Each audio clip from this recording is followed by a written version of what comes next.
Good morning, good morning. It's a blessed day today. Today is Tuesday, second day of the week.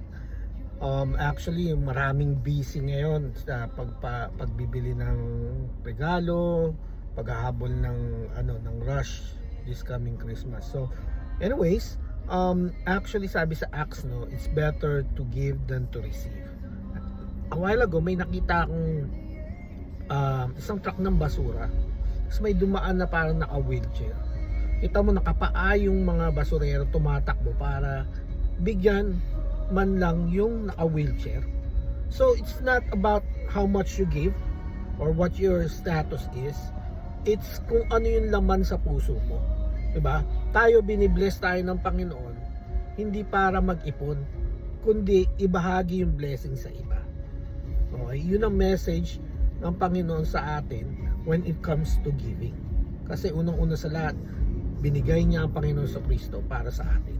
Yun ang reason kung bakit sineselebrate natin ang pagdating ng Panginoon dito sa buhay natin. So, have a better and blessed day today. Keep sharing the faith, not the hate. See you!